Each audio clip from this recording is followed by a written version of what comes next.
When I had just graduated from university, Clara Stewart asked me to assume a $500,000 mortgage for her. When I refused, she turned around and bought a villa worth $800,000 for another man. Holding up the property deed, she told me, "Jaden, the truth is, I'm actually rich. I've been pretending to be poor to test you. Unfortunately, you failed. I'm disappointed in you. Let's break up." I simply smiled and walked away without a second thought. The irony? I'm the son of the richest man in the country. I was pretending to be broke, too. Fast forward 4 years, we met again at the National Wealth Summit. Clara had just barely made it into the top 50 on the list, clinging to the arm of Henry Brown as they entered. She spotted me in simple clothes with no visible brand, holding a child in one arm and the keys to a Porsche Cayenne in the other. Thinking I was someone's driver, she sneered, "Jaden, you really went all out just to see me again? Let's be real, you're just a driver now, and I'm on the wealth list. We live in completely different worlds. Don't waste your time fantasizing." I did not bother replying. Honestly, I was only there because my billionaire dad insisted. I had finally cleared a day to spend with my son, and now I had to waste it on that. Clara Stewart strutted into the waiting hall, her arm linked with Henry Brown, who was decked out in a sharp suit. As they breezed past the side room, Clara's gaze landed on me, tucked away in the corner. Today was supposed to be my day off, a rare chance to spend time with my son.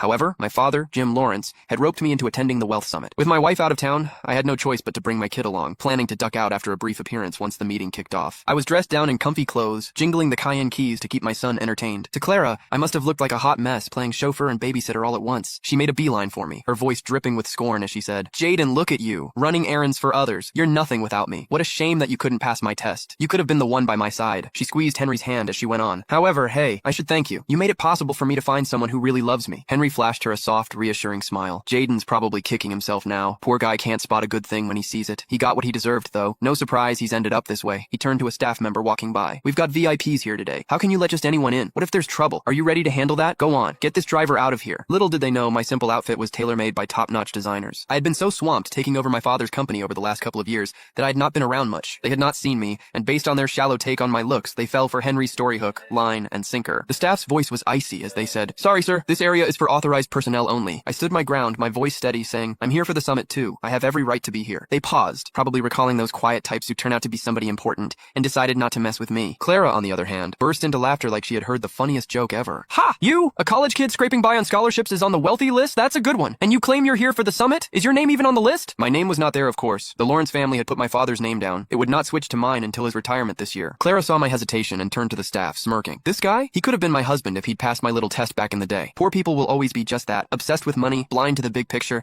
letting every golden chance slip through their fingers." I was early. The real VIPs had not arrived yet. The early birds were those hovering around the 100 mark on the wealthy list. A few recognized Clara and joined in her mockery. "He really blew it, didn't he? To lose a catch like Miss Stewart, who's as rich as she is pretty. He must be sick with regret. They dated for 4 years in college and he still couldn't lock down that kind of luck." Tusk. However, something flickered across Clara's face, and her smile faded. Back in college, Clara had chased after me with a passion. We had both hidden the fact that we came from money. You can find the full story in my bio. It's free.